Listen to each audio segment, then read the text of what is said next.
Assalamualaikum warahmatullahi wabarakatuh.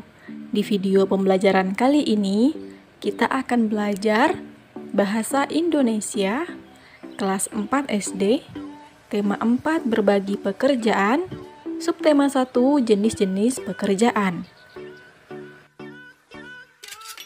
Pada pertemuan kali ini, kita akan membahas mengulas isi buku sastra. Mengulas isi buku sastra berarti menjelaskan satu persatu hal yang dibahas di dalam buku. Selain itu, mengulas isi buku juga berarti menilai atau memberi pendapat terhadap buku yang sudah dibaca. Hasil dari mengulas isi buku disebut ulasan. Hal-hal yang diulas di dalam buku. Pertama, data buku. Kedua, inti cerita. Ketiga, manfaat membaca buku tersebut. Serta keempat, kelebihan dan kekurangan buku. Selanjutnya, kita akan belajar menyebutkan tokoh-tokoh pada cerita. Tokoh adalah pelaku dalam sebuah cerita yang dibedakan atas dua macam. Yang pertama adalah tokoh utama, yang kedua adalah tokoh pembantu. Tokoh utama selalu hadir dalam setiap peristiwa dan menjadi penentu tema cerita. Sedangkan tokoh pembantu berperan untuk mendukung tokoh utama. Perhatikan contoh cerita berikut. Lalang adalah seekor burung elang yang tinggal di sebuah hutan. Suatu hari, Lalang baru saja menempuh perjalanan jauh. Ketika tiba kembali di hutan, ia sangat terkejut karena melihat banyak pohon yang tumbang. Lalang bergegas mencari pohon tempat tinggalnya. Ia pun bertanya kepada Loreng, si harimau, "Di mana pohon tempat tinggalku?" Loreng menjawab dengan sedih, "Banyak manusia datang ke hutan dan menebang pohon-pohon di hutan.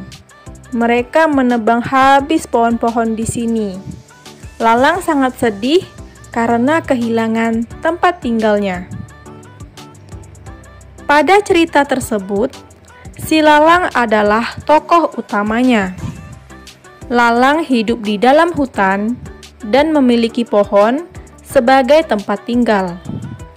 Lalang merasa sedih karena tempat tinggalnya ditebang oleh manusia. Adapun tokoh pembantu dalam cerita tersebut adalah Loreng, si harimau. Pelajaran selanjutnya, memberikan pendapat terhadap perilaku tokoh dari cerita yang dibaca.